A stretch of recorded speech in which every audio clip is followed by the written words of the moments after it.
Dollar. Dirt and money, no soul. Had to go and get it, ain't no time to kick it. Got a stack of flip for my foes. Dollar. Please tell me you can hear me. Don't turn your back and don't neglect me. Just let me know if you need me. Dollar. Let me watch out for my partners. Keep my money long, get my team strong. Let me run away from my problems. Yup, what's good, original crew, man? We're back today, man. We got a body cam for y'all today. Today's body cam is 4-year-old exposes his family's horrifying secret. You know, I hate seeing how when kids have to get involved in stuff like this and be the one who testify and stuff. Like, I hate seeing it because it's such a traumatic thing that could be implemented in their life, and sometimes they never forget about that. You know what I'm saying? And then as they get older, sometimes they revisit it. You know? Yeah. Especially, and then look for answers. You know? True. So, hey, with that being said, before we get into it today, make sure you check out the links in the description box. Down below. You already know where to go. If you want to first part, all you got to do is check out down below. Also, if you enjoyed today's visuals, like it in with a thumbs up. Hey, man, let's check it out. Let's see what it's about, man. Also, if you're new to the channel, haven't already, hit that subscribe button, man. Join the family, join the fun, man. Ready? I'm ready. Let's get it. We're going to talk, okay? You want to sit down? Tell me about mommy or daddy or somebody else. My dad is bad now. Your dad is bad now? Tell me about dad being bad now. What happened at the house with your wife, with Jasmine? I don't remember. Mom, she got everywhere. AK-47. AK-47? Okay. Now, why does a 4-year-old know about an AK-47? Bro. Man, only thing you knew about a 4-year-old back in the day, cops and robbers. And them little pop guns, you know what I'm saying? Yeah. Like, we play with those. But also, you shouldn't even... That's sad, man. You got to think about it. They gave us little pop guns as kids. We run around shooting each other. And now we've literally grown running around shooting each other. That's insane. When you think about it, that's insane, ain't it? Yeah. We learning how to hide, pop out. Run that. What did you do? So Yeah, how many kids you got? I got 5 kids. And he her 4 times and 3 times. Okay. Damn.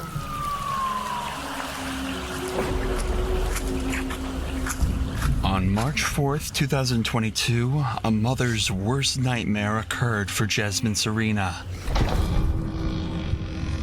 A man, armed with a gun, entered her home. He would notice 4 children watching television in their living room. They would freeze up and look at him in horror, unable to do anything. But the man would pass by. He wasn't looking to harm Jasmine's children. Instead, he made his way over to the kitchen where Jasmine was standing and shot.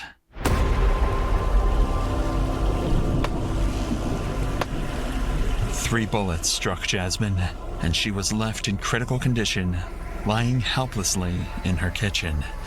The suspect left the scene in a hurry, thinking she was done for. But unfortunately for him, Jasmine managed to survive. Despite her critical condition, she managed to call 911 and ask for help. Officer Baker was the first cop to arrive at the scene. Seeing all the kids surrounding their mother, crying for help, she was immediately transferred to the El Paso hospital by helicopter. Now it's a race against time for doctors. With each passing second, her chances of survival rapidly decrease. And for the detectives, they needed to find their suspect fast before he struck another innocent victim. Right now, they needed any clue that could lead them to the possible killer. So multiple officers would go back to the crime scene to take a closer look at exactly what just went down. Okay, so I have bullets, or casings, excuse me. One there, one on the table. I have one where she was sitting, or where I found her. Leaning against the table. Was her feet facing us? Yeah, because you can see there's impacts right there and right there. Oh, okay. And there's another casing back over there on the floor. Okay. I got here, she's sitting facing me with her legs out. She had a strike here, here, and what looks like a through and through here with a shirt up. She had nothing that went through completely on the back. Oh, so the rounds are in here? I thought it was a round like... No, she's distended. It's all internal right here. According to the police report, the victim, Jasmine Serena, took 2 bullets to her abdomen and the 3rd bullet landed right in her leg. Despite her critical condition, she gathered the little energy she had and told Officer Baker the attacker's name. She said that it was Julian that did it. Valenzuela. That was the name of her own husband, Julian Valenzuela, and the father of 4 children who just saw their dad shoot their mom. However, this wasn't the only thing she was able to tell the cops. Jasmine also mentioned the car Julian drove to the house before shooting, a red sedan. In a matter of seconds, all patrols nearby received a notification to stop any red sedans they saw on the streets of Las Cruces. While Julian's vehicle was being tracked down, Officer Dollar, along with his partner, had a different task. It was reported Julian was living at this house. With him being on the run, police think there's a chance he could be hiding in the home. I'm surprised him being so close to El Paso, he ain't try to flee it over the border. All right. You good now? Just letting people know. What you had, breathing problems? Yeah, I couldn't breathe. Yeah, I had to pump my hay a little bit. I'm sorry, I've been fidgety. Okay, but it's so funny, yo. But yeah, oh, okay. I'm surprised because El Paso right Yeah. there about it. You know what I'm saying? So I'm surprised he ain't try to flee the country. To be real, especially unless he ain't have time. Mm-hmm.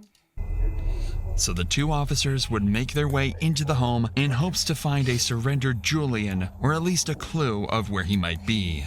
Yeah, it's wide open front and back. It's cluttered, just abandoned. Las Cruces Police Department, anybody inside the residence, come out to the sound of my voice! There was no other choice but to enter the house forcibly and make sure the suspect wasn't hiding inside. For all they know, Julian could be waiting for them, and knowing he's armed, tensions are as high as ever for these cops. Every room is jumping. Clutter, yeah. Hey, 49 on Western Channel. Can't properly search. Going and kicking everything. Jesus Christ. Hoping I kick your ass. After searching the remaining rooms inside the house, the suspect was nowhere to be found. But just as they thought they would be coming out with nothing, they received this message on the radio. It's limited 40 feet right now. Red Hyundai at a high rate of speed was last seen going towards Idaho. An exact description of the car Julian used to flee the scene just near their position, a red Hyundai Elantra. Officer Dollar wastes no time and hops into his car. He must get to the suspect as fast as possible before the police lose track of him again. Vehicle should have a black bumper per the note, possibly headed towards Leicester, and it is going to be a newer model. 25 southbound on a Spina, high rate of speed, just past Gardner. Copy, southbound at Spina, high rate of speed. Pursuit authorized. Suspect on a gunshot victim. Alright, he's gonna stop. He's stopping in Milton. He's got a gun! Oh! Oh my gosh! Central, he just shot at me 3 or 4 times on 2-4. And he done took off. Oh, yeah, he don't give no fucks. Is anyone with 856? The pursuit continued until the suspect closed into the intersection of University Wave and Espina Street. A red light was shining bright for Julian to stop, but he didn't care and pushed on the gas. Oh, we already know and that. Just as he thought he could make it across, Bah! Yeah, The suspect plummets right into a silver car, knocking the innocent driver to the side of the road. The officers in pursuit sped up to the crash, but they can't rush to apprehend him just yet, as he already fired multiple rounds at Detective Dollar just a minute ago, and there was every reason to believe he will do it again. So they have to be ready to take Julian down if he makes any sudden moves. Show me your fucking hands! Do it now! Do it now! Show me your hands! Get off the ground! Under multiple gunshots. Could you be a police officer? No. Like on some real spill. I said no. I could see, cause you know what I'm saying. I could see you wear your hairstyle like that. You said it every time. And then pull out. No. Like I'm saying, like No. dead ass, like pull, like let me see. You don't want to go to the military, say. So let me see. Do that. Let me see real quick. Come on, see, just move free, bitch. Do it. I'm not doing it. Just do it. I normally fall, into your little trap. No, it's not a trap. I'm No. literally trying to see how you would be Well, if you you had don't to have pull to your. see how I be, because I wouldn't want to be a police I'm just officer. saying, like, let me see a form. I ain't got no form. I'm just saying, everybody got a form of. So let me see your form. See, come on. You look like an Angela Bassett 911 ass. Let me see. You funny. I'm not funny. I'm dead ass. She boring, y'all. Besides, the suspect has no other choice than to step out of the car and lie on the ground. Although he looks disabled, this doesn't satisfy Officer Dollar and his colleagues. From what they know, the suspect is still armed and could be pretending to be injured to try and catch them by surprise. Officer Dollar wasn't going to take any chances, so he decided to deploy a different weapon to make the suspect obey their commands. I got the dog. Got the dog. He ready too, honey. He been barking and carrying on. So let me get that bitch. Let me get that bitch. Let me get a little Get his ass.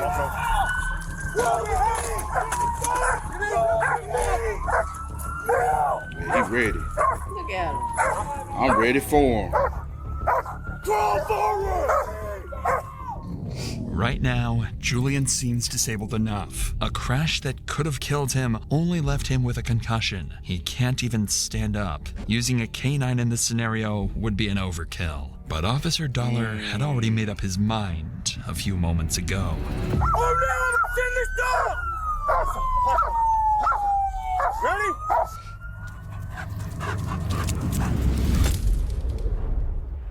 But this is where officers would go too far, and it would actually impact this entire case later on. Oh, for real? Officer Dollar's dog would bite into Julian just like instructed. However, it would take 2 minutes of struggle to make the dog finally let go of the suspect's flesh. The law doesn't prohibit a dog to bite and hold the suspect. However, the important part of using a canine is to make sure the suspect does not sustain unnecessary injuries during the arrest. Officer Dollar's canine succeeded at holding the suspect, but this is where the officer met a serious challenge. He could not make the dog release the suspect. Even after being subdued and posing no further harm to the police officers, the dog continued to hold on to the suspect's arm, causing him more injuries. This is a clear case of excessive force and would impact the rest of this case. Damn. On some real spills, did they have to see the dog? No, they didn't. Because I'm trying to see how he was laid on the ground. Look like his arms in front of him? Yeah, so you can see that he has nothing in his arms if you just rush real quick. But I do understand. But don't y'all also having them guys with the shields? Can somebody go up with a shield? And most definitely. I do understand. I just feel like there's always other ways to... There's always other ways to do things. And since he's already on the ground, I understand he did just shoot at him. That's the reason why they sent the dogs. And I do understand that you don't know if he still poses a threat, if he posed a threat or not. Mm-hmm. But at that moment, if you can see that his hands are, clear, I wouldn't have sent the dog. I would have went a different route. But I don't know. We'll see. And then now what do we do about the dog? Because it seems as though the dog is not going to follow commands. We may get more. So now do we put the dog down or we retire the dog? And because sometimes they retire their dog and the dog goes into a family care. Yeah. Or sometimes they feel as though they have to put the dog down. Yeah, we'll see. Might not. Oh, it may Dollar's decision to use K9 will be reviewed and reevaluated as the investigation into the case progresses.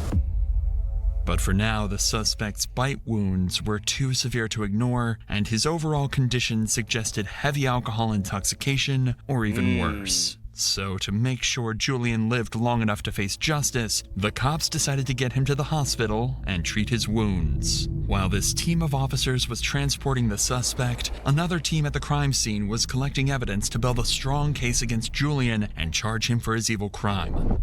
I said you good. I was just trying to see if the other person in the other car was fine. But I said you good.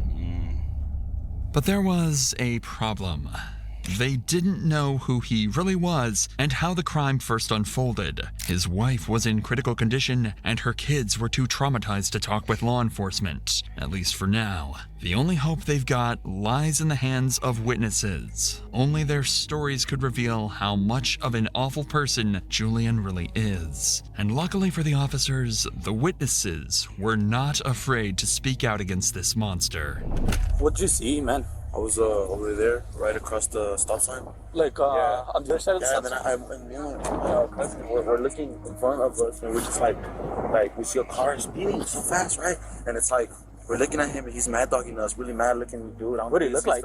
He saw his face more than me. I went inside. What was the car? Like maroonish, reddish. It was a Hyundai, Elantra. And they started screaming, and they were having, and like, he went in there, and I guess they were having an argument. And I heard like pop, pop, pop 3 times. I think he unloaded probably more than 5. 5? Yeah, probably more than 5. And that's whenever he came outside, and then that's whenever I was like, he's shooting, he's actually shooting. So we like ran back inside. He got in his car and then he shot like that way. He shot that way? Like, yeah, towards the truck. He just went like this and he shot towards that way, right? Towards this way, yeah, somewhere over there. Well, obviously, what? I said, oh, he just shooting it, just. Oh yeah. He's just trigger happy. Yeah. Bald officer. I see his car come on here and they meet. And he throws a shot and leaves. When he was coming this way was whenever we saw the cop. So we waved at him and we're like, he just shot somebody. And then the car went that way. And then right as soon as he got like a little bit past that little Mitsubishi truck, he shot again towards over there. Well, I don't know if he shot up or I don't know where he shot, but we were already running inside. If what these eyewitnesses are telling is true, then the whole shooting had a long and steady build-up to it. But what the next witness had to say would give officers even more disturbing insight into Julian's terrifying actions. But the other night, they had domestics, and she was yelling, "You're gonna f*** me," and he had her by his hair, and he was stalking her, dragging her outside, just stalking her. When was that? Like 2 nights ago. 2 nights ago? Yeah, 2 nights ago, wasn't it, Marissa? They were yelling. Like, we always hear them fighting and arguing. Yeah, and was she on the ground? Yeah, and he was dragging her out of her house, and she was like this, and he had her, and he was, throwing punches to her. And then the day after that, she was parked right here. It was early in the morning. I just got back from taking the kids to school. I saw her in her car, and the kids were still back there, and she was sitting in the front seat, and he was on the other side, and it looked like they were arguing in the vehicle. And she started hitting her head on the steering wheel and punching the steering wheel, and they were arguing. And finally he got out of her vehicle, and then, he took off. And then the next day, that's when he had her by the hair, dragging her out. And she was yelling, "You're gonna Not only did Julian physically abuse his wife, but also threatened her life multiple times before actually going and fulfilling those threats. There was only one person left to question, Jasmine herself, the victim of this twisted crime. Only she could tell the true story behind closed doors. That is, if she would ever recover from this vicious attack. Doctors could not promise her survival. 2 shots to the abdomen are too severe for any person to survive. Likely, it was already too late for her. That's why the officers transporting Julian to the hospital needed Julian to survive. They wanted to hear his side of the story and understand one simple question. What drove him to try and take the life of his own wife and the mother of his 4 little boys? But when they finally arrived at the hospital, cops quickly ran into a new problem. That's right. Yeah. What the whole Yeah. So stop kicking. Nerds! I bet.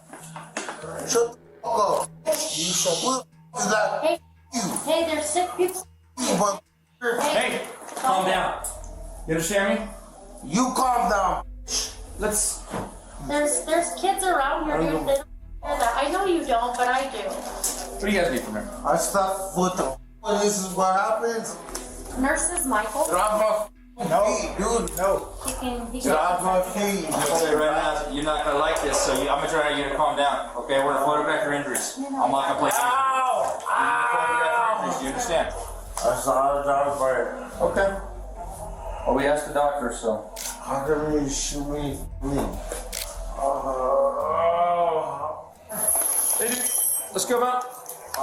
Let's go, man. Wake up, man. You gonna sit on this wheelchair? We're gonna wheel you out to the car, okay? Right after the crash, the police discovered a pistol with an empty magazine along with several half-empty bottles of beer inside. This explains Julian's erratic behavior during and after the arrest. Additionally, on his way to the police station, Julian admitted to shooting his wife in cold blood, all without interrogation. But as you'll soon see during the questioning, even details like this can suddenly vanish, because once they brought Julian to the interrogation room, he had already forgotten everything. Having those in mind, do you want to talk to me, kind of give me your version of what's been happening? Or that's what he said he forgot. But also, with him being intoxicated, I have heard with someone being intoxicated. I don't know, like, because again, each state is different how they utilize certain laws. But if someone's intoxicated, their confession and everything, as far as on the lawyer side, it can be thrown out because they're not in the right mind, right thought process. So they can deem and rule it as, it sucks though. And whatnot. I don't know what's happening. I've been drinking for 3 days. Just seeing our kind of eyes. Well, if you want to keep them closed and it's easier for you to talk that way and you're not struggling, that's just don't fall asleep. Was there anything other than alcohol you were drinking? No. What type of alcohol you drink?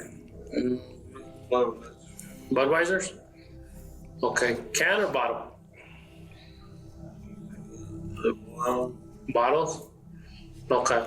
You see how he can remember things like that, but he can't remember that he, So, why for 3 days? What's been going on? You and your old lady been having some problems? No. Huh? This only confirms why Julian is so visibly intoxicated, and it's honestly a surprise he's even able to understand and talk with the officer. Still, his condition might complicate the interrogation process. After all, alcohol can lead to lapses in memory. He simply might not remember the events of that evening, a perfect excuse for someone like him in this situation. But this isn't going to be good enough for Detective Melinda to accept, so he keeps pressing for a confession. What happened at the house with your wife? With Jasmine? I remember. I think you do, because you told them what happened. I remember going in there. Trying to food. Where'd you pull the gun out from? My pocket. Which pocket did you have it in? I remember. What type of gun is it? I don't know what kind of gun it is. I don't even know what's going on. I just know I cannot see nothing. Okay, I'm trying to open my eyes. That's fine, dude. I don't want you to see anything. I want you to remember things and talk to me about things. I can't even keep my eyes open. That's never happened to me. Little did Detective Melinda realize that getting any information from this suspect was going to be the most challenging thing he had to do in his career. But it doesn't stop him from using the oldest trick in the book to make Julian talk. Were you guys arguing? Were you fighting? So what are you sorry for? Whatever. So let's go back to you pulled a gun out of your pocket, right? No. No? So everything you've told officers that is on camera, now you're saying you don't remember. I don't. But here's the thing, Julian. You've already said what happened. Who said? In the situation. What did I do? No. You said what happened. The officers have already told us. Is she okay? You want to know if she's okay from what? Well, that's obvious. What? What's obvious? Well, what happened? You tell me. I love her. What's been going on? Like, is she doubting how much you love her? Did you get caught doing something you weren't supposed to be doing? No. It's nothing like that. Do you guys just have arguments here and there? Julian might not remember this too, but there are plenty of people who can speak about his abuse of people weaker than him. At this point, Detective Melinda barely holds himself together. For him, getting any meaningful information out of Julian is almost impossible. However, there is still one more thing Detective Melinda can use to make Julian talk. In fact, what he doesn't know is that his kids are in the same building with him, just above this interrogation room. They were brought here to the police station to decide their father's fate. And they're about to reveal exactly what went down mere hours earlier. But we have to get back to Julian Valenzuela, because his own children are about to expose him and what exactly went down that night. However, interrogating a child is no easy task for cops. That's why the police department recruited 2 professional child psychologists to discover more details of Julian's murder attempt from these 4 young minds. Still, kids may be uneducated, but they won't tell you anything unless you become their friend. And these female psychologists knew exactly how to do it. In 1.5 hours, they will build trust with all 4 kids: 4-year-old Julian, 5-year-old Benjamin, 6-year-old Matthew, and 10-year-old Isaiah, and talk about how daddy their own mommy, not even realizing they will maximize their father's sentence behind bars. Benjamin was the first kid to be asked about what he saw that fateful evening. Do you like to color? Yeah. Yeah? Here, I got some paper right here. And then, you want me to move it closer? Yeah. Okay. I'm going to write your name. And your name is Benjamin. Is that right? Yeah. Benjamin Valenzuela. Benjamin Valenzuela? Yeah? How old are you, Benjamin? 5. You're 5? Benjamin, I'm going to draw your face right here, okay? No. Do you play with anybody? Do you have any brothers or sisters or something else? Brother. You have brothers? So I'm going to put Matthew. Valenzuela. Matthew Valenzuela. And then Isaiah. Valenzuela. Isaiah Valenzuela. Yeah. Drawing their faces, writing down the names of their siblings, and asking about their favorite things, all minor but important things to elicit positive emotions in Benjamin's mind. That is, until they start talking about their father and what he did to Jasmine. Tell me about, mommy or daddy or somebody else. My mom. My dad is bad now. Your dad is bad now? Tell me about dad being bad now. My dad... My mom. Your dad shot your mom? And then what happened? And my mom, they got no weapon. Mom don't got no weapons? And then you said dad is bad now because he shot mom? Yeah. Yeah? What did you... Don't his name. Don't put his name? Hey. Okay, I won't put his name. Okay. Where did mom get shot? On the stomach everywhere. On the stomach everywhere? What did he shoot mom with? With his pistol. With his pistol? What did the pistol look like? AK-47. AK-47? Okay. But I was at the living room. I saw Daddy shoot Mom. You were at the living room and you saw Daddy shoot Mom? What did Daddy say when he shot Mom? He was just crying and yelling, and my dad just shot Mom. Well, thank you for telling me what happened to Mom. Despite Benjamin being a well-spoken kid, his mind might be a little confused. Because, well, there's no such thing as an AK-47 pistol. This may be a child's imagination, but how does he know what an AK-47 is? Was it something his dad talked about, or even owned at one point? For young Benjamin, it didn't matter. He was too afraid to remember. Benjamin, tell me, do you ever feel scared? When do you feel scared? After shot. Of the shot? Yeah. No one was fighting? Huh? Only my dad was fighting, and then he with this one, and with this one, and then load it up, and then boom. You shot it with this one and loaded up and then boom. Yeah. Yeah, okay. Benjamin, tell me, do you feel safe with Mommy? Yeah? How about with Daddy? Do you feel safe with Daddy? No. No. No, because Daddy and my mom are here. Okay. Well, thank you, Benjamin, for letting me learn about you. You want to go back into the other room and play? Yeah. Yeah? What are you playing in the other room? So. Who are you playing with? What? Matthew and I think. Okay. As Benjamin leaves the room, the psychologist returns to prepare the room for the next kid, 4-year-old Julian. They follow the same steps to establish a... Oh, was Benjamin? 5. Okay. Benjamin a little smart.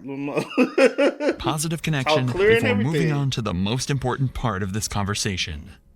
Julian, tell me about a mommy or a daddy or something else. Draw Daddy, actually. Draw Daddy? Daddy's really big. Daddy's really big? Yeah. He has a big stomach. Daddy has a big stomach? Yeah. So all that's that... like Daddy just my mom was on the floor in the kitchen, and Daddy had a gun, and he Mom right here. So you said last night, Yes. did Daddy Mom? Yeah, right here. So Mom right here and right here and right here? Yeah, and Mom's in the hospital now. And Mom's in the hospital now? Yeah. So far, Julian's story of what happened sounds similar to what his brother Benjamin told. Still, there is something Julian told so suddenly that it even surprised the psychologist. Dad comes and the cops come and there's 4 cops and there's the gangsters. There's the gangsters there? Yeah. Who are the gangsters? For shooting. Do you know the gangsters? Yeah. What are their names, the gangsters? Ryan and Dagger. It's hard to assess if it's the kid's imagination or if his father hung out with criminals in their own house. The thing is, little Julian remembers their name. So it might be the case that those gangsters not only knew his father, but also provided him with the guns, including the AK and a shotgun. Now it's up to the psychologist to get to the bottom of this disturbing information. Tell me, what did Dad Mom with? With the gun. With the gun? Mom was messing with Daddy. Mom was messing with Daddy? She was yelling at him, and now he's right here. What was she saying when she was yelling at him? She said, okay. You said that I'm supposed to say that, but Mom, and that she was laying on the floor in the kitchen? And he her 4 times, 3 times. Okay. Is there anything else that you want to talk about today? Yeah. Yeah, tell me. Me and Matthew were fighting. You and Matthew were fighting? Yeah. And then what happened? Playing to the TV, and when they was playing Gossip Donald and the little TV. On the little TV? Yeah, I spawned it in the TV, but when Bear was playing Gossip Donald. There's Franklin and Trevor and Michael. Are they real people? Are they people in the game or something else? In the game. Okay. The psychologist can rest easy. Those gangsters are just part of the game. Still, it is neglectful of parents to let their kids play these games at such a young age. With this conversation over, yeah, I ain't letting my kids play Grand Theft Auto that, you know. the psychologist invited the third kid, 6-year-old Matthew. However, Matthew has nothing else to add and shared the same story his 2 other siblings told the psychologist, especially going over the same murder weapon and insults both yelled at each other. With this, Matthew leaves the room, and the next and final kid enters. Julian's oldest son, and, well, most important for this investigation, 10-year-old Isaiah. Since he's much older than his brothers, he possesses a better awareness of the situation, meaning he could provide clearer details about the crime. And the psychologist understands that, which is why she's going to try a different approach with him. Do you have any questions about that? No. No? Okay. Well, just so you know, no friends or family or anything like that get to listen while we talk, okay? All right. You feeling okay? All right. Well, if at any time you need to take a break or you just need a second, let me know, okay? With this mature approach, Isaiah doesn't tell much to the psychologist, except one crucial detail. The shooting was a climax, and Isaiah saw the build-up to the shooting long before anyone else. Isaiah, have there been times when you heard fighting or arguing or something else at home? Tell me about that. She was just arguing about my mom. And then yesterday he pulled up on my mom's work and just threw a bottle on the floor in front of my mom's work. Is that something that you heard about or something you saw or something? I heard when she was on the phone telling someone. Okay. Isaiah, when was it that you your mom? Today. With Isaiah's last story shared, the interrogation can be wrapped up and summarized. The detectives now know that Julian has a long history of abusing his wife with intent and even desire to kill her, and nothing could have stopped him, even his own kids. And finally, the shooting of their own mother right before their eyes.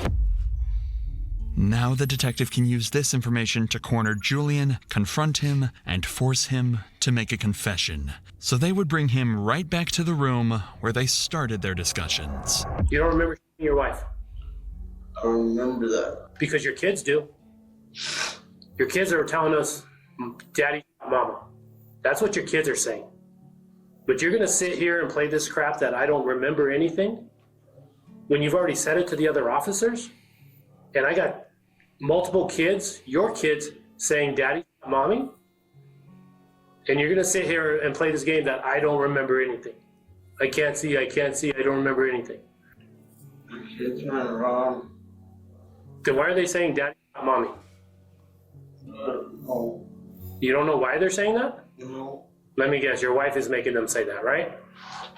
Is that the route you wanna go on? I don't know. You know what I find funny, Julian? Or not funny, but disheartening? You've yet to ask me how your wife is doing, whether she's alive or not. I love her. Apparently not that much, but you...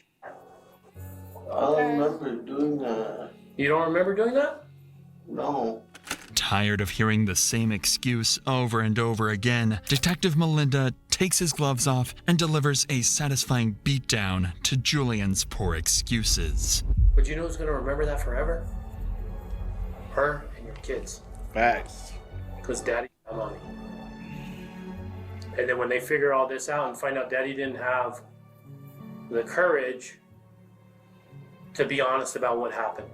He sat there and said, I've been drinking for 4 days, I don't remember anything. That's what you want people to remember you as? I remember begging her on her phone. Begging her what? Begging to be with her. She didn't want to be with you? I don't know. Go off the phone. Julian, let me ask you a question. I can't breathe. Hey, let me ask you a specific question. You remember there's beer in the car? There's a lot of beer. Do you remember that there's beer in the car? I remember there's a lot of beer. Okay, but you don't remember your wife? No. So beer's more important than your wife? I don't want to know what's going on. I want to know if she's okay. I'm waiting to hear back from El Paso to see if she's okay or if... I don't know if she's even alive right now, dude. I'm trying to find all that out. But I can't even get you to tell me what happened. All I remember is going inside the house, and that was it. Okay. From there, everything's a blur. All drunk, and I'm still drunk. Hey, that's not what you said to the officers earlier. That's on That's camera. because I was drunk. And when you're drunk, you say stupid thing. I wanted the cops to kill me. How? How is that going to happen? I wanted them to kill me. How? Why? I don't know. Cops don't just shoot people for no reason. Why would they have shot you? Did they shoot at you tonight? What do you think? I don't remember. You don't remember? After using his own words against him, getting verbally beaten down by the detective, and even bringing up his kids, Julian still refuses to remember anything prior to this interrogation. This makes things even worse for him. If he doesn't talk now, the cops will write down their own version of the story that will be used to prosecute him if Julian does not comply. All Julian needs is to talk. That's what I'm going to put on my paperwork. Okay. When I charge you with attempted murder, aggravated battery with a deadly weapon, and all the other charges that go along with this, my final statement in that paperwork is going to say, I don't remember, I was drunk for 4 days. That's what you want me to put in the paperwork? Okay. Is that what you want me to put? I want you to put that because I don't remember. But I'm also going to put in there, during earlier contact on camera, he stated this, that he did shoot his wife, that he did do this when officers stopped him. Because that's all stuff I can prove, Julian. Okay. So hopefully your wife survives, and when I talk to her, I'll tell her what you just said. Don't say that. I love her. No, but that's what you're telling. I'm telling her what you tell me. Tell her that I love her so much. No. If I knew what was going on, I knew the severity of my charges, I would be crying my ass off. I don't think so, dude. I think we're wasting our time. I mean, you can't even man up to what you did. With this interrogation finally done, Julian is returned back to his cell, where he would spend hours wondering why he ultimately left all his 4 children without their mother. Little did he realize, Jasmine survived. 3 days after the shooting, Jasmine finally opened her eyes. She had gone through an operation that saved her life, and the officers made sure to visit immediately, not only to check on her, but also to finally hear her side of this twisted case. Okay, Jasmine. I'm Detective one of the detectives they know. We've been checking up on you. They told me that you're able to kind of talk what has happened. I was telling you that you he walks right in the front door. And who is he? No, And what is Julian to you? kid's done. With this statement alone, it will be much easier for the cops to make Julian pay for his crimes. Even if Julian doesn't remember anything, Jasmine's phone recorded everything he had said to her. What do you think? What sparked? Because I didn't want to be in the Okay. Was that a verbal conversation you had, or what happened? whole time. He lied to me.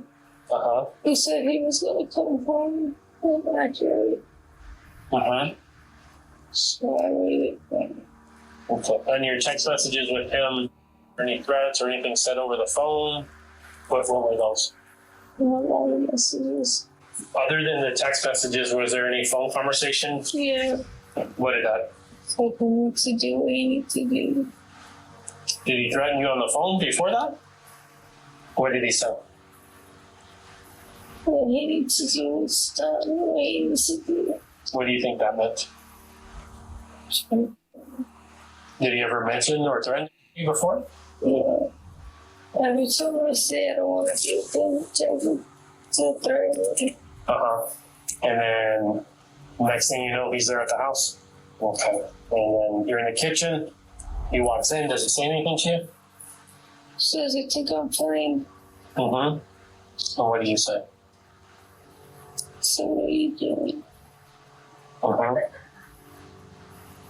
What are you doing? Okay, where are the kids at this time? They were in the room. In the room? And they heard the shot, they came running out to see if I was okay. Uh-huh. Had you ever seen him with a gun before? Yeah. What type of gun? 380. One can only imagine what horrors Jasmine and her kids had to endure, but in the end, she can finally rest, knowing well that her abuser was finally arrested and will never be able to hurt her again. And what she would tell the officer now will make sure Julian will be gone for a long time. We did arrest him. He's in jail right now, and we're going to work to keep him. You want to press charges? Well, we're going for him. So I did, based on the information that we had, is essentially attempted murder on you. Because all the kids were there, I charged him as well. Obviously, he was drinking, so the DWI, the aggravated assault on the officer, and then the resist. He's had like 9 or 10 charges on him. This final statement from Jasmine will be the one to seal Julian's fate come court time. But before Julian's court trial, an internal investigation was conducted on Officer Dollar's decision to use a canine in the arrest. The witnesses were questioned, with Officer Dollar being interrogated separately.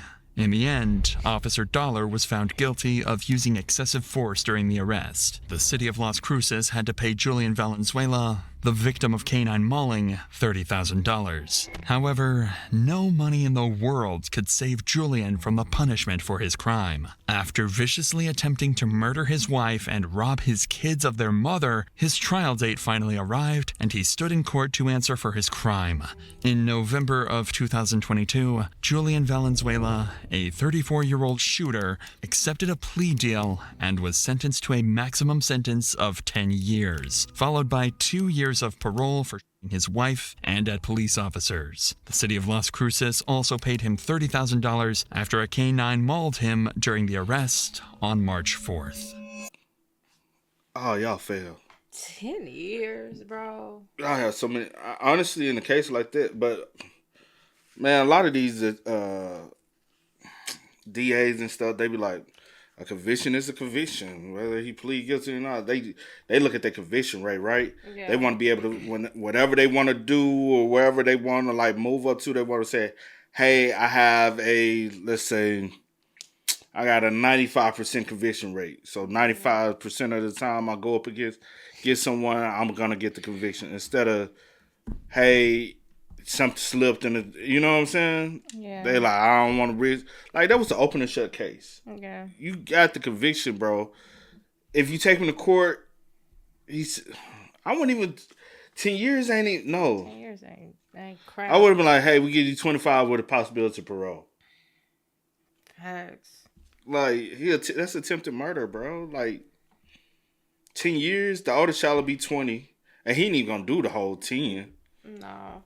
Oh my! I'm glad she did survive, and I definitely pray that she is getting through it physically, mentally, everything. And those that happened kids in 22. As well. It happened in 2022. Yeah. What in March? March, yeah. So he's done 3 years. So 2030 he'll be out. He got 5 more years. He out. Damn. I'll be trying to get as far away as possible. No contact, like.